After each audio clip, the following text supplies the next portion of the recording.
Okay, so can you see the screen that I have shared, Parker? Yes, sir. Right, so let's begin.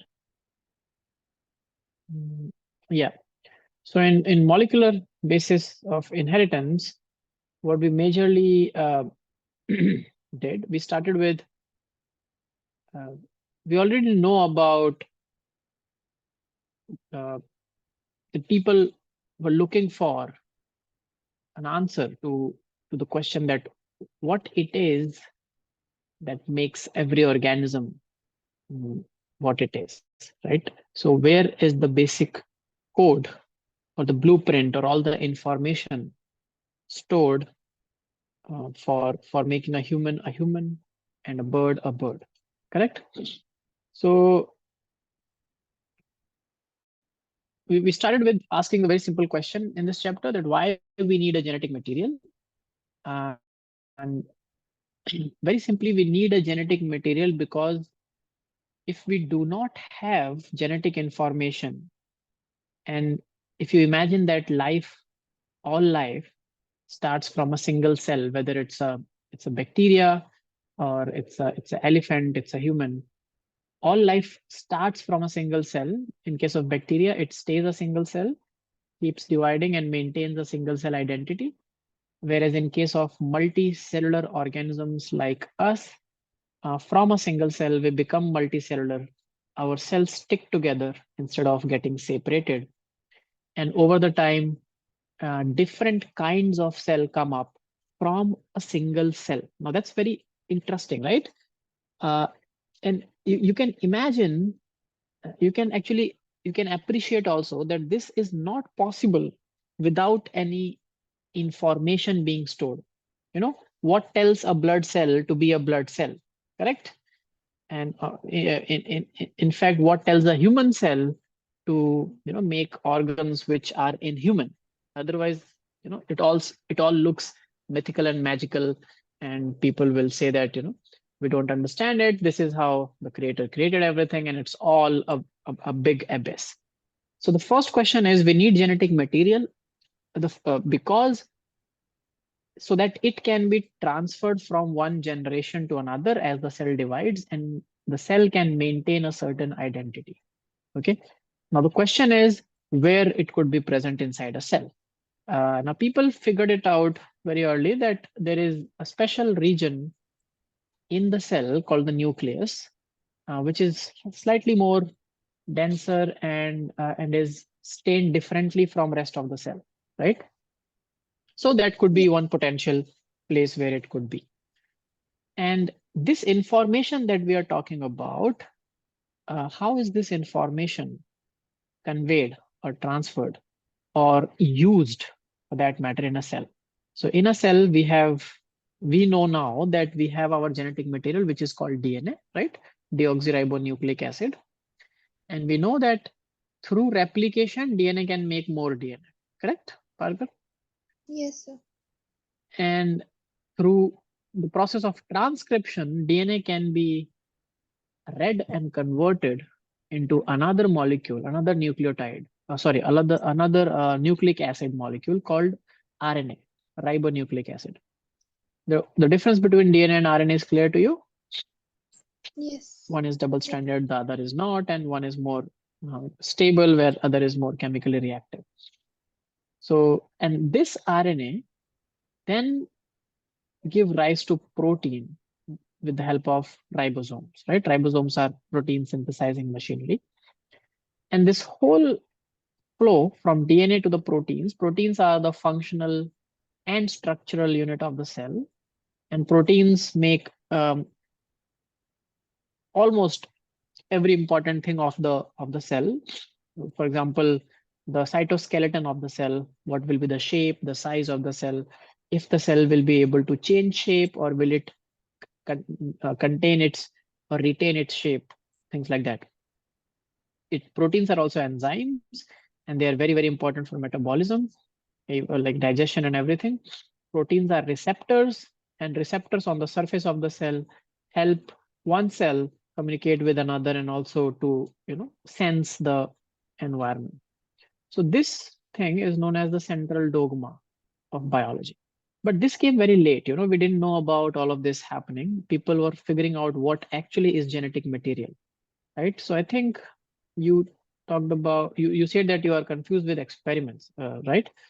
So let's Yes. go, let's try to understand it like a story, okay? So as I said, uh, imagine time when nothing of this was known, nothing of this was a fact. Like today we know things for a fact, so it's easier to understand what is what and how something works. But back then, when you don't know, what will be the right questions to ask with the given technology and advancement of that time, so that you can answer the question. Now, very, very early, Frederick Nietzsche in 1869, he discovered nuclein. He discovered basically something more denser inside the nucleus. So inside a cell, people know that there is something called nucleus, which is more dense, and mostly it is present in the center if it is an animal cell. In the plant cell, nucleus is not in the center. And can you tell me why nucleus is not in the center in a plant cell? This is actually this question. You must have studied chapter cell in class 10th, right?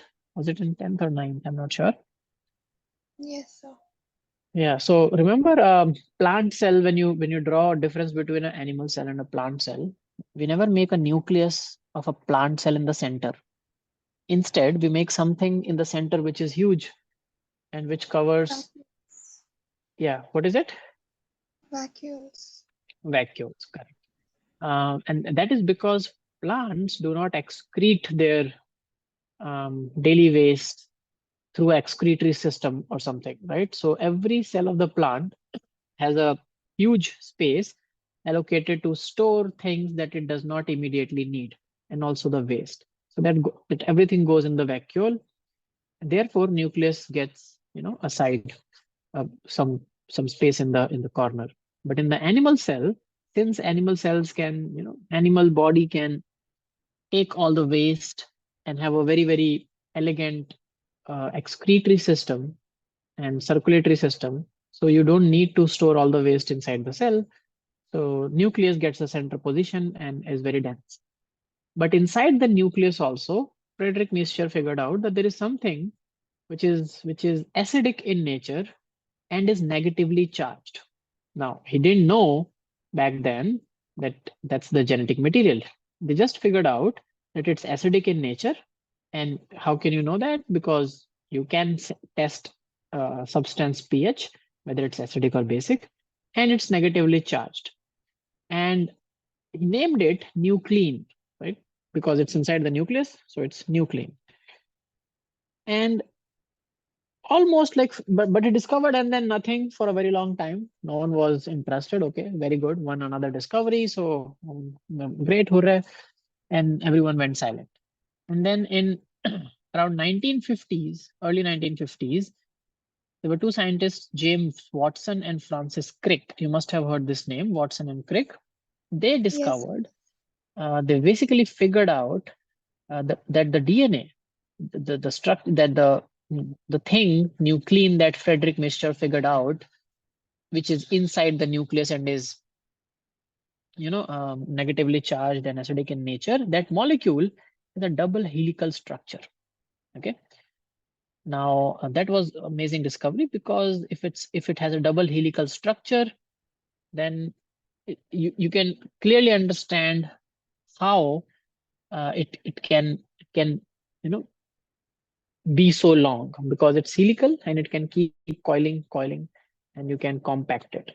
And very instantaneously, they also figured out, if it is a double helical structure, then there must be a way in which it replicates. Okay, so they also gave and they also proposed the semi-conservative method of replication of DNA. So they said that it's double helical. So what we believe is that, what we hypothesize is that this helix can open up, and each strand of the DNA can then make a new strand complementary to each other. Okay, and that's how one DNA strand makes two DNA strands, like the DNA copy happens. And then we talked about This is the chemical structure of DNA. So one unit of DNA, one monomer. As I said, DNA is a polynucleotide. It's a polymer. So one single unit is called a monomer, and it's called a nucleotide. So nucleotide contain three things: a phosphate, a sugar, a phosphate group, a sugar, which is a ribose sugar in this case, 5-carbon sugar, and a nitrogenous base, right? Three things make nucleotide. And if you remove phosphate out and only take sugar and the nitrogenous base, that unit is called nucleoside. So nucleoside is sugar plus base, and nucleotide is basically nucleoside, which is sugar plus base plus phosphate, the third component. Okay. And Yes. two nucleosides are joined together by this phosphate having phosphodiester bonds on each side. So the sugar and the phosphate that you can see, so this is the sugar, the 5-carbon chain and cyclic chain, and this is phosphate marked with P. Between the sugar and the phosphate, you have a phosphoester bond. So there are two bonds on either side of the phosphate. So it's called phosphodiester bond.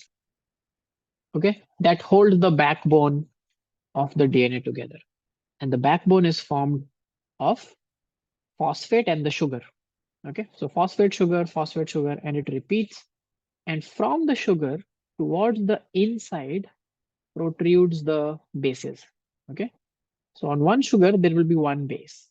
Okay, and there are total 4 bases in DNA: adenine, guanine, thymine, and cytosine. Adenine always pair up with thymine with a double bond, and this is hydrogen bonding. Rest all the bonds are covalent, but this bond here between the bases is hydrogen bonding, which means it's weaker. Okay, and it can be broken by denaturation through heat.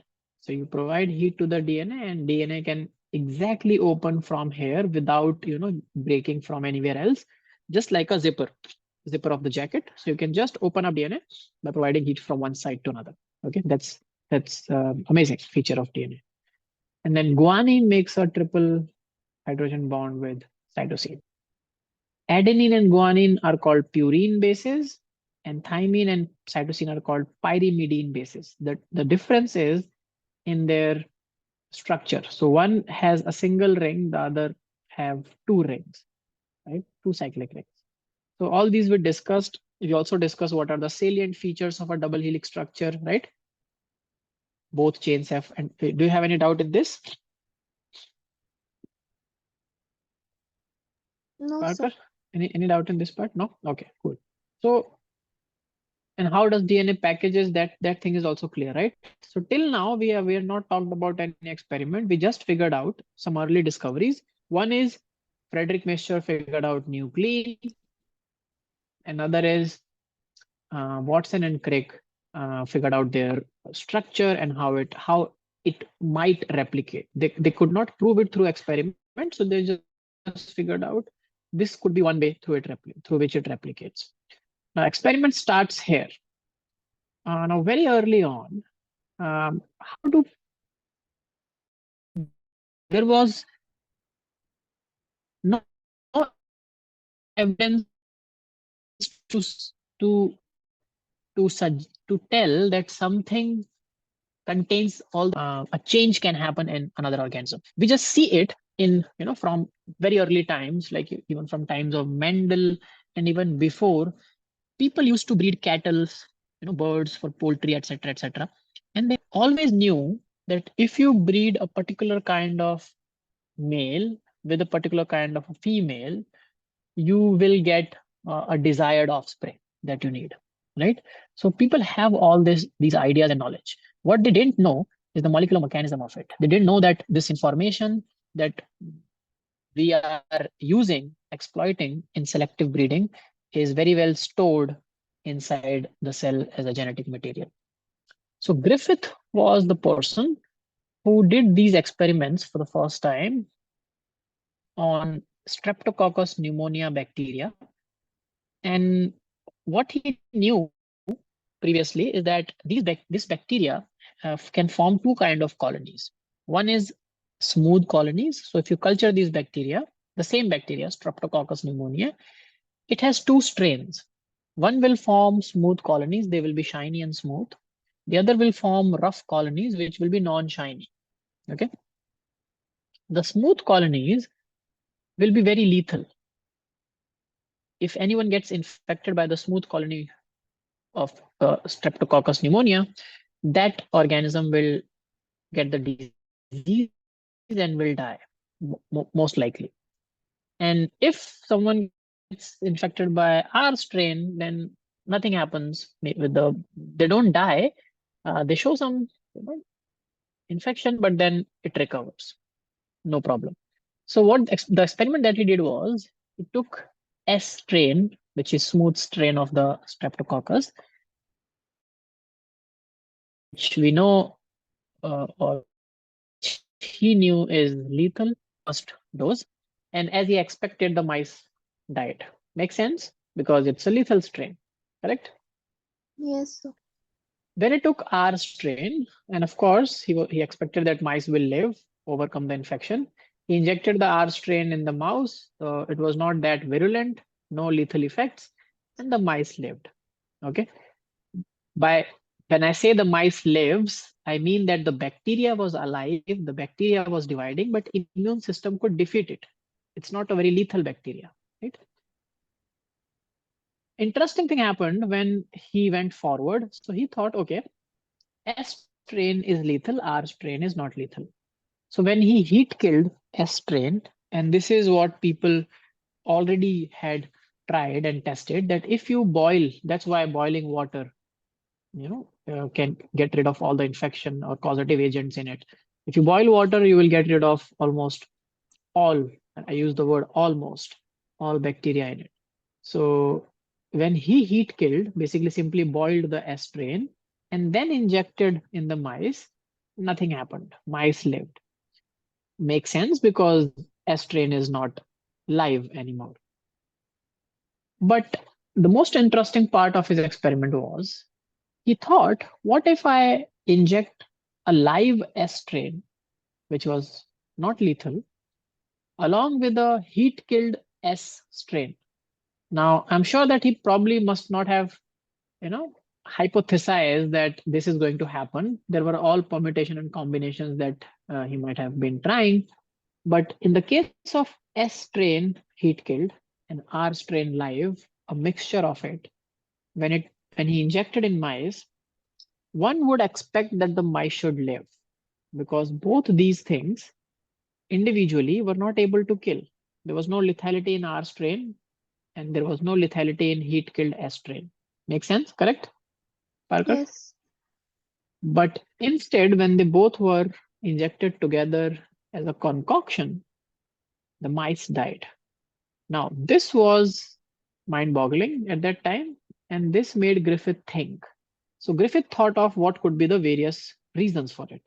One, of course, obvious reason could be that all the S strain bacteria were not killed, some were alive, and that created the infection and it lived. So, he did it again and again and again, and made sure every time. So if you make a mistake and could not kill all the strains once, when you repeat things in science, the chances of error go down. So that's where in science, every experiment has to be repeated. Otherwise, it won't be accepted on its face value. So he repeated, and he was sure that no, I'm not making a mistake. The S strain is heat killed, the R strain is alive, but still the mice is dying, which means somehow S strain is coming up and causing infection. But how? There is no S strain which is alive. Then he proposed the R strain bacteria is getting transformed into a S strain bacteria. Now that was very bold proposal. One would ask how. So a very obvious thing is these bacteria have their information somewhere in the cell. Even when you kill the S strain by boiling or heat, it dies, but all that information is still there. That information can be taken up by the R strain. So something transfers from S strain to R strain, and then R strain becomes S strain and kills the mice. Okay. And R strain will not become S strain without the presence of S strain's information in the mixture.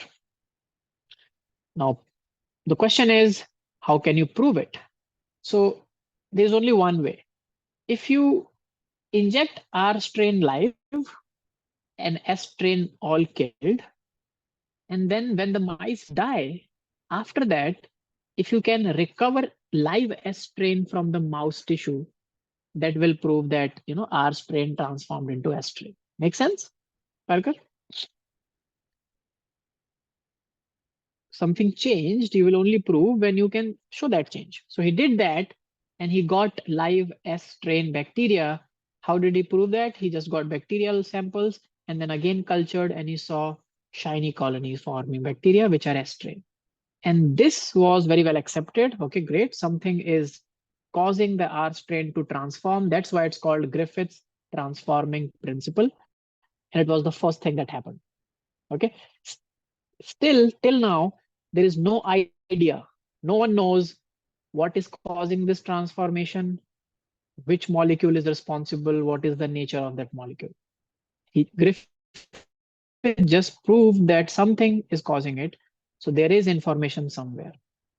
Now, later on, three scientists took Griffith's experiment forward. So they repeated Griffith's experiment and it worked, which means the experiment is correct. When multiple people in different parts of the world repeat the same experiment and it shows the same result, it means it's real science. You know? So now they decided, okay, and these three people were Avery, MacLeod, and McCarthy. And it was a very long experiment they all did. It was not, I'm not sure if they all did it together. Probably they didn't work together, but independently also, they were doing similar kind of things. Maybe they also worked together towards the end. I'm not very sure. But what they did is they thought of characterizing biochemically whatever is transforming um, Streptococcus pneumoniae. So they purified all the chemicals from a heat-killed S strain. Now, this might just sound very simple, but when you think about it, it's a very daunting task.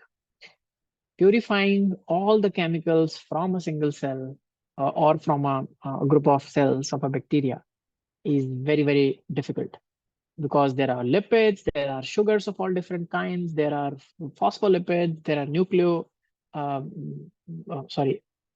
acids, there are proteins, everything in the cell. So they broadly classified chemicals into protein, lipids, saccharides, which is sugars, and nucleic acids, which contains both DNA and RNA.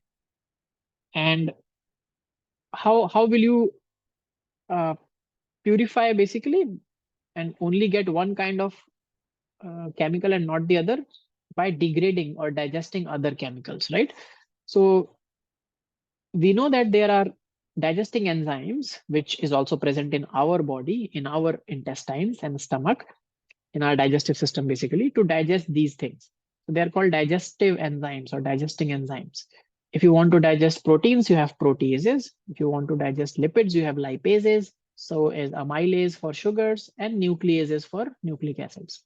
So they used these combinations and basically they were trying to figure out if they digest all the proteins, okay, they take out all the, uh, extract from the S strain bacteria, then they digest all the proteins in it. So all protein gets denatured and then they inject it in the mouse along with the R strain. Will transformation happen? So they figured out when they digested all the proteins, still transformation happened. When they digested all the lipids, still transformation happened. When they digested all the sugars from the S strain extract, still transformation of R strain could happen. But when they digested all the nucleic acids, the transformation did not happen. So they said that it's the nucleic acids that is the best candidate for genetic material. It is the genetic material. And when you digest all the nucleic acids, no transformation happens. Sounds like a very logical explanation, but due to experimental logistics and the way experiments were done, and these were not very clean experiments to do back then. And this is early 1930s and 40s. So not many biologists were convinced with the results, but there was in general a notion in the world that what they have done is very, very commendable, and it somehow gives us an idea that nucleic acids could be the genetic material. Make sense? So from nothing, we have a candidate now. Make sense, Parker, this experiment? Yes, sir. Yeah. Now, but when you need to convince anyone or the world in science, you have to give a proof that can that has no flaws, an experiment that is perfect. And the best way to believe in science, they say, or also back then it was, is to see. So seeing is believing. If you see something, if I can give you a visual proof of something, that's believing, right? So in 1950s, almost around after 10 years of um, the trio said that it's nucleic acid, Alfred Hershey and Martha Chase, these two very brilliant people, came together to give a very, very brilliant proof that DNA is the genetic material and not any other molecule. And by this time, in these 10 years, people were making two different kinds of school of thoughts. It could either be protein, which is the genetic material. And why people used to think this? Because protein seems to be the most important thing. It's protein which helps cell stick to other cells. It's protein that helps cells communicate with another cells. It's protein that makes a cell, allows the cell to change its shape, allows the cell to maintain any shape. So every important thing is happening through protein. So why not the genetic material is also protein? Okay, very not a very absurd thing to think at that point, right? You agree, correct? And other school of thought was going with Avery, MacLeod, and McCarthy's experiment that when you degrade protein, still transformation happens. But when you degrade all the nucleic acid, no transformation happens. So it must be the nucleic acid, okay, the DNA. Sir, Yes, Parker. sir, what do you mean by transformation? Yeah, so transformation is changing of live R strain into S strain without the presence of a live S strain. So a dead S strain will be there, or just an extract from the S strain of the Streptococcus pneumonia, right? That's called transformation. Griffith's transforming principle. Remember, I just told you about? Yes, sir. Yeah. So one school of thought was that when these three degraded all the nucleic acids, no transformation happened, which means no genetic information was passed on from to the R strains, right? So Yes, sir. basically they had to um, declare which among the two is the real genetic material. So they came up with a brilliant idea. They used a technique called radioactive labeling. So this is the third experiment in the series. Remember, Yes, Griffith sir. proved that yes, transformation happens. Yes, there is a genetic information that can be passed on from one strain to another. Then every MacLeod and McCarthy said that that genetic material is DNA or could be DNA. Most of the results suggest that it's DNA.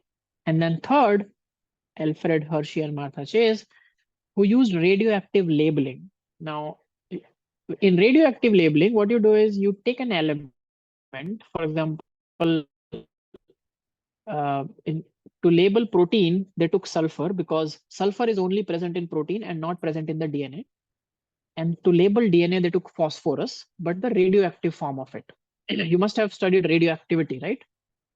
In atoms and nuclei. Do you have in physics this chapter? Is it in syllabus? Radioactive decay. Yes, sir. I Yeah. Do you think remember what so. is? Sorry. Go ahead. Yes, sir. Yeah. So you know what is radioactivity? No. or radioactive decay, as they call it in physics? No. So the nucleus, okay. So simply, if I want to just explain you simply, radioactivity is it's the release of energy from decaying of a nucleus. Okay, so nuclei can decay and release energy. Okay, so we know that nuclei consists of protons and neutrons bound together, right? Yes, sir. And when an atom is radioactive, it means that atom is unstable, right? Which means that the nuclear binding forces are unbalanced and it has a excess internal energy, which it will release. And as it will release it, the nucleus will get decayed and heavier elements can decay and form smaller elements. They break down. That's called radioactivity. So radioactive sulfur and radioactive phosphorus they used. And what they did, they took bacteriophage as a model system to do this study. Now, bacteriophage are viruses that attack and infect bacteria and kill bacteria, right? So they used a bacteriophage and they took two different uh, groups. One group of bacteriophage, they cultured with radioactive sulfur. Now, everywhere where there is sulfur in the virus, over time, when you will keep culturing generation after generation of this virus in radioactive sulfur, all the normal sulfur will be replaced by radioactive sulfur, correct? Because that's more reactive. And that's the only sulfur available to make things. And sulfur we know is present in proteins. So over time, this virus's protein will include sulfur. Make sense, Parker? Yes, sir. And in the other case, the virus's DNA will include radioactive phosphorus because we know that it has a phosphate group. DNA has a phosphate group and proteins have this amino acid. There are amino acids that contain sulfur. Cysteine is one. So cysteine, which has sulfur, all that sulfur will be replaced by radioactive sulfur over generations. When they were done culturing these bacteriophages, they just allow the viruses to infect a normal bacteria, a E. coli. Now, what will happen? This bacteriophage will go bind to the membrane, cell membrane, plasma membrane of the E. coli and inject its genetic material inside. So it was known that the whole virus does not enters inside. It only sends its genetic material, and that genetic material is enough to make multiple copies of the bacteriophage virus again. So how it works is that genetic material contain all the genes to make the virus again. Okay, so it just sends the information inside. All the proteins of the virus are produced by the bacterial cells. This is called cell hijacking, molecular or nuclear hijacking. And the virus will be very, very, hideous, secretive, like a spy, and will continue making all the proteins, and all the proteins will again get assembled. It's like parts, and that then it get assembled to make new virus. So from one virus infecting one cell, millions of viruses can come out from that bacterial cell after infection. So it was not. So they wanted to see if I label protein and if I label phosphorus, then all we have to do is allow the virus to infect the bacteria and then see where the radioactivity signal is coming from. Okay. And so this is the experiment. The first stage was infection stage. They allowed in one case, and we also know that the structure of virus. So virus body is made up of protein. It has a protein coat, and inside that protein coat is the genetic material or the DNA. At that time, we didn't know that it is the genetic material. So we know that the body is made up of protein, and the inside that protein is the DNA. Now, in one case here, which is shown in blue, protein will be labeled with radioactive sulfur S35. Otherwise, what is the atomic mass of sulfur?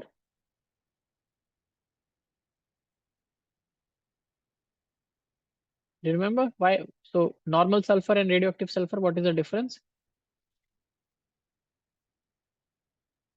You also have to, just go back and look at elements table. So S35 is called radioactive sulfur. Why? Because the energy is less Of what? of sulfur. The like So if I say normal sulfur versus radioactive sulfur, what is a normal sulfur? Isotopes. normal. You must have studied isotopes, right? Yes, sir. Yeah. So sulfur 32 is a normal sulfur. In environment, you will find the most abundant sulfur is S32, right? And then Yes. S35 is a very heavy sulfur, and that's radioactive. Okay, they are very short-lived sulfur, but these for this experiments it's enough. And normally, its half-life is around 3 months. Okay, after that it again decays. So 3 months is enough to do this experiment. So they use radioactive sulfur to label. Okay, and that is produced when some bigger element decays and comes to S35, sorry, 35 configuration, which is radioactive sulfur. So if you study if you remember isotopes, this is a radioactive isotope of sulfur. Similarly, for phosphorus, phosphorus 32 is a radioactive isotope of phosphorus. So in one case, protein codes get labeled, other case the DNA gets labeled, which is in red. Then they allowed the virus to infect the cell. After that, they did blending. And the idea is when you do blending, the protein coat of the virus will get detached from the bacteria. And obviously, bacteria is bigger than virus, so it is heavier. Then in the third step, you will do high spin centrifugation, very high spin. And with that high spin, the heavier bacterial cells will settle at the bottom of the flask or the tube, and the lighter viral particles will stay in the supernatant. Okay. And then you just have to check where the radioactive signal is coming from.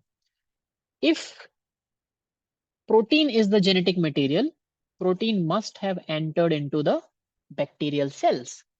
And bacterial cells have settled in the bottom. We can see that. So signal should come from the bottom, from the sediment. But that was not the case. In case of protein labeling with radioactive sulfur, all the signal only came from the supernatant. And what does it prove?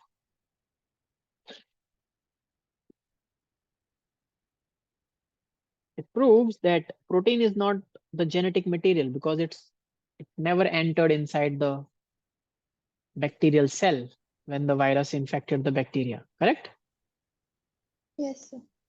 In the other case where DNA was labeled, the signal was coming from the sediments because sediments is basically the bacterial cells being heavier have sedimented, and you do not get any signal from the supernatant where the viral particles are present, but you get it from the cells, bacterial cells, which means DNA is the genetic material because that entered inside the cell, and that's why also settled down with the cells. Make sense to you, Yes, sir. Parker? So is it a Yes. proof enough to convince that yes, DNA indeed is the genetic material and not proteins? Yes. Perfect. So these three experiments in series, is it clear or is there any confusion to prove what is the genetic material? No, sir. No, no. Not. It's clear, right? Yes, it's clear. There were some more experiments that we are going to talk about, but these three were to figure out what is the nature of the genetic material. And it was concluded after Hershey and Chase's experiment that it is DNA that is the genetic material. Okay. Yes, sir. And then other questions like what should be the criteria that a molecule should fulfill to be a ideal or to be a good genetic material. So these are the criteria. First is it should be able to replicate, of course, right? And this is the first criteria where proteins fail. Proteins cannot replicate from, so one protein cannot give rise to another protein. You need RNA to make proteins, RNA and ribosomes, which is the protein synthesizing machinery to make proteins, right? So right at the first step, proteins do not pass. But DNA can do that. DNA can make more DNA by the process of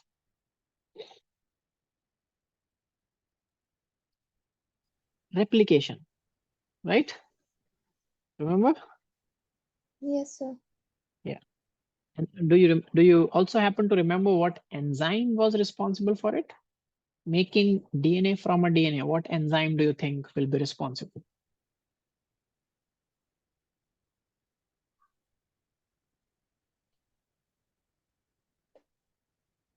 So what are we making? DNA. DNA. And from what? From DNA. Another DNA, right?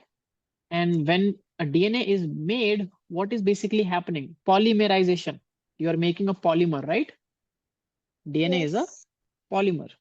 So the name of the enzyme will be DNA dependent DNA polymerase. Most of the enzymes, their names end with ase. Amylase, lipase, peptidase, nuclease, right? Yes, sir. Carboxylase. So similarly, polymerase. Polymerase, as the name suggests, is an enzyme that polymerizes the DNA. And the enzyme is called DNA dependent because it is dependent on a previous DNA to make another DNA. So it's called DNA dependent DNA polymerase. Will you remember that? Yes, sir. It cuts, no, not cuts, separates the two strands, right? It polymerizes. The separation of the strand is done by another. Like, So the yeah, go ahead. no, nothing. So if you go to the replication fork that we also discussed in the last class, and you will see that which is the enzyme that separates both the strands.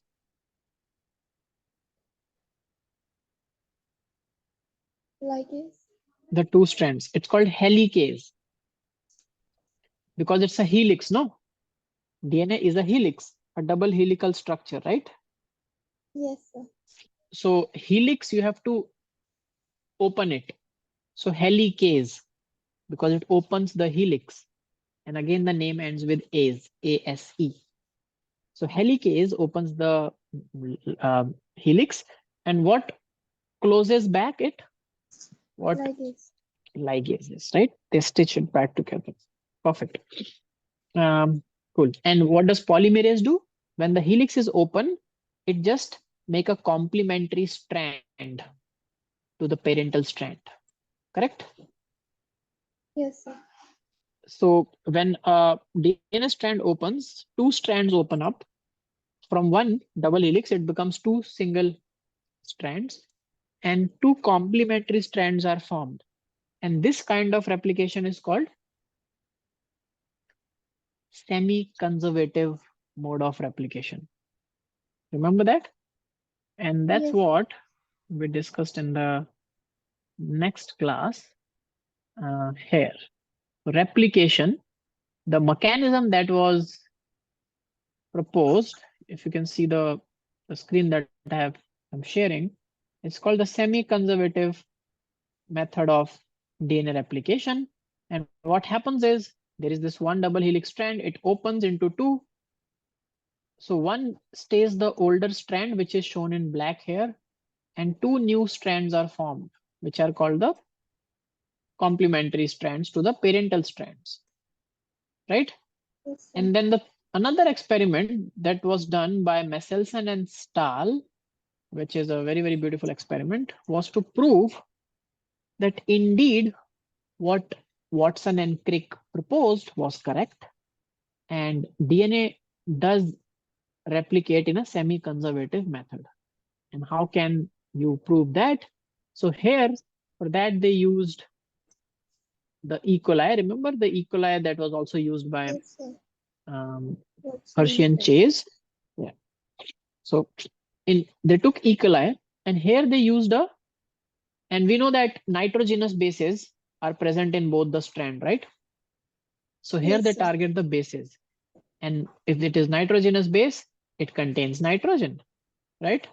So they cultured E. coli for many generations, for around 100 generations, on a heavy nitrogen, not radioactive, a heavy isotope. So radioactive isotopes are different. They are unstable and they release energy, which can be, which can be trapped and recorded. Heavy isotopes are not unstable. They are stable than radioactive isotopes. They are just heavier. They contain one more neutron in the uh, nucleus. So without changing the atomic number, they change the mass. So there is heavy nitrogen called N15. Normal nitrogen is N14. 14 is the atomic mass of nitrogen, remember? Yes, sir. Yeah. So they used heavy nitrogen with one extra neutron and cultured that bacteria on this heavy nitrogen source. So bacteria will need nitrogen to replicate and to make more copies, right? And Yes. for generations, the only nitrogen available is heavy nitrogen, N15. So it is obvious that their DNA will be full of nitrogen 15, right? No nitrogen 14.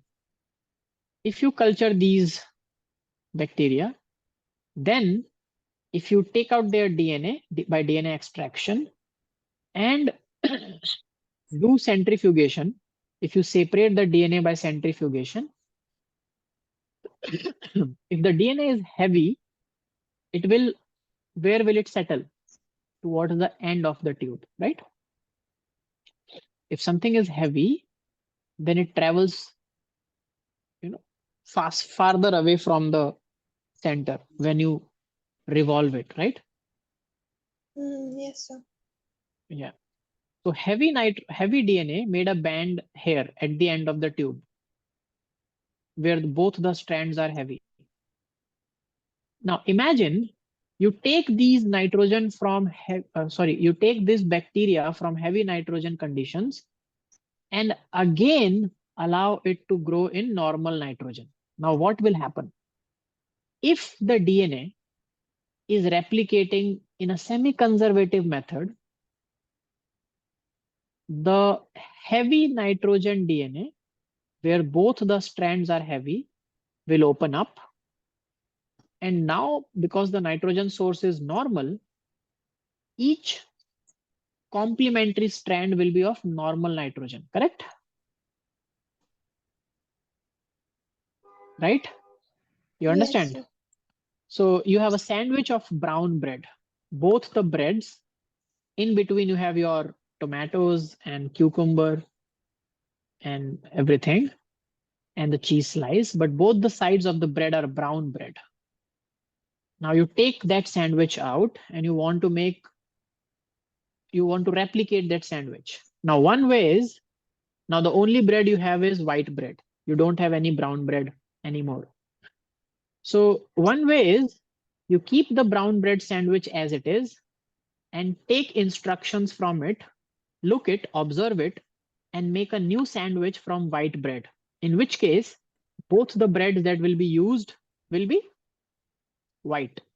Everything inside will be same, cucumbers, tomatoes, cheese slice, but both side of the bread will be white. White. This is called fully conservative method. So the brown bread sandwich is conserved as a brown bread sandwich. The white bread sandwich is totally conserved as a white bread sandwich. No mixing.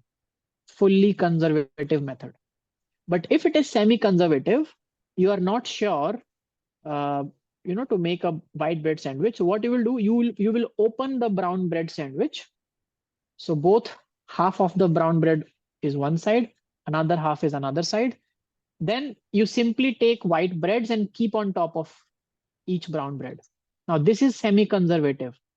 One bread will be brown and another bread will be white, and in between will be the same thing: cucumbers cheese and tomatoes. Make sense? Yes, sir. So if the method of DNA replication is semi-conservative, in the next generation, you will have a hybrid DNA. One strand will be heavy, brown bread, and the other strand will be light, white bread. But if that is not true, and if the method is fully conservative, the parental DNA will stay as brown bread, complete brown bread sandwich, and the new DNA which will be made will be a complete white bread sandwich, which means complete light DNA and complete heavy DNA. Correct? So you will get two bands, but that does not happen. In the next generation, what happened is you got a single band, and that band was lighter than the heavier band, than the parental band. And this clearly tells you that it is a hybrid DNA. That's why there is a single band, plus it is lighter than the parents, because one strand is heavy and one strand is light, just like a hybrid sandwich. Make sense, Yes, sir. Parker? Yeah. So this experiment proved that DNA indeed replicates in a semi-conservative method. And when you will go on to the to the second generation, now you will get two bands, because again the parental strands, which is now hybrid, will open up. And when they will open up, the two strands, sorry, two DNA will be completely light and two will still be hybrid. You will understand it. So you open these two and you make new complementary strands in normal nitrogen. You will realize that there will always be a faint band of hybrid DNA, and all other DNAs made from this time onwards will be all light. So this proves the semi-conservative method, and hence this experiment was very, very important. So many questions comes from this experiment. Are the experiments clear to you, Parker? Yes, sir. Okay. So what I want is just go back and revise after some time. Revise on your own these experiments. Okay. You can take the help of the class notes and also your notes from school and the textbook, and see if you now understand it. And if you understand it, revise it a couple of times.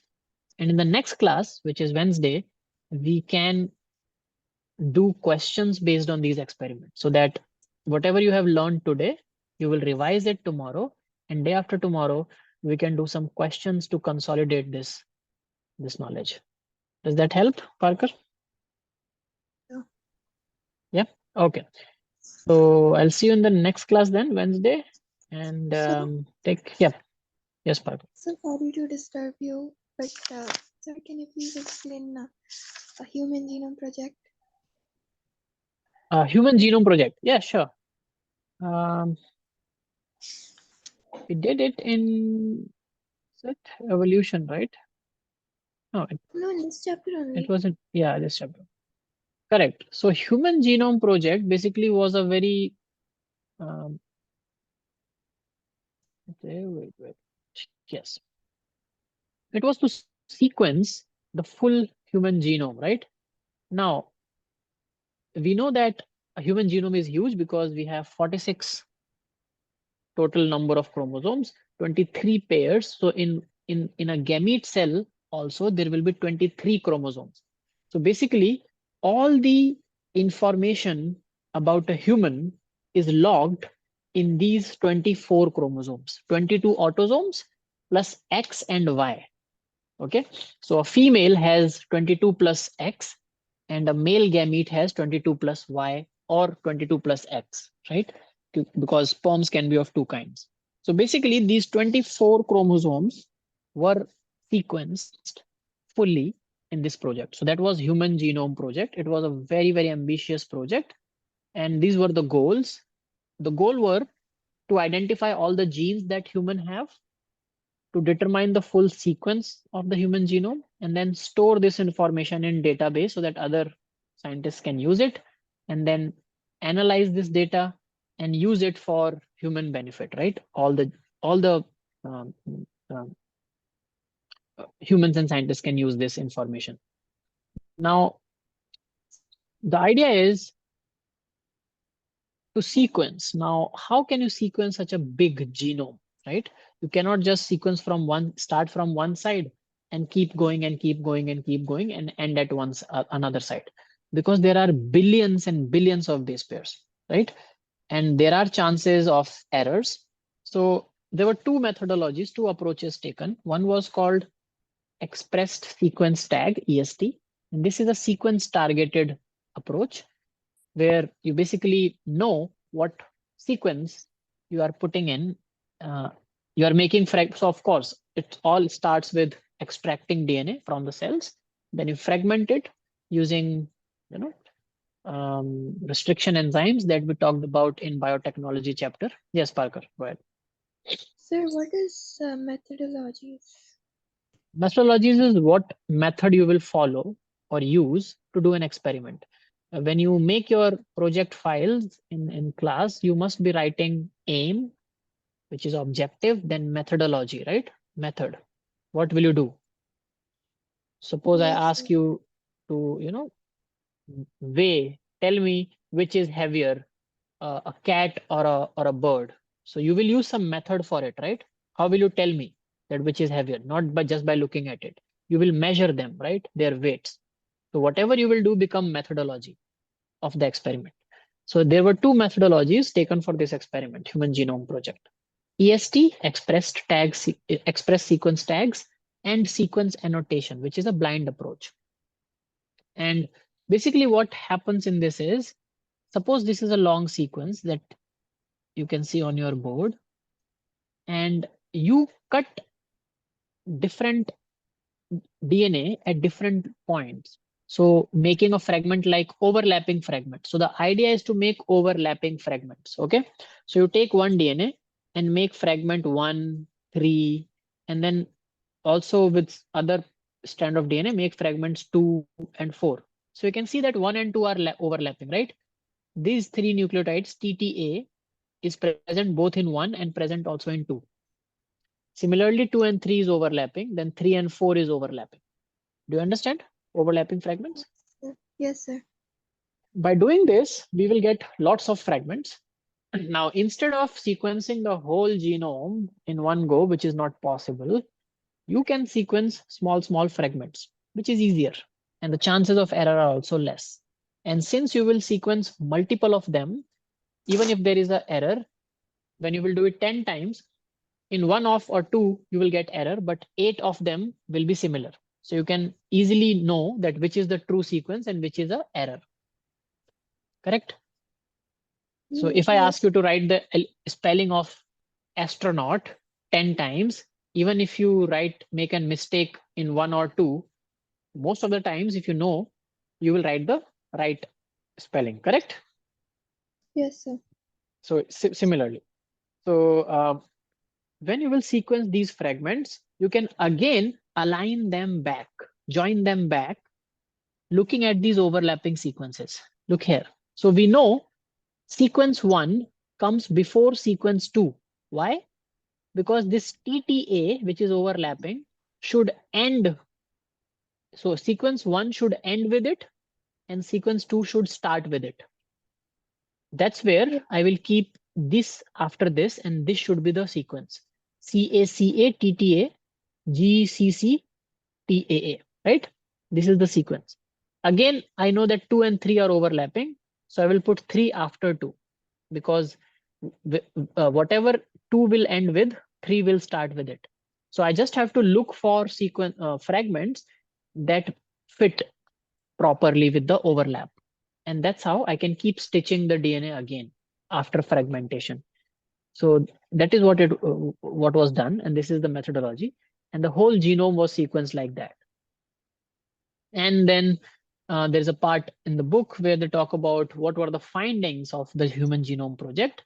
So the findings were that we figured out there are about 25 to 28,000 genes in human, not more than that. And that was kind of a disappointment, because scientists were expecting lots and lots of gene, because human are very, very complex. And many scientists believe we are the most complex and special organism. So clearly somewhere we will have around 1 lakh to 2 lakh genes, but that didn't happen. We just have less than 30,000 genes. What a disappointment. Even some butterflies have more genes than us. So what makes us really special? It's not the genes, right? See, biologically, it's nothing very extraordinarily special, but there are other things that make human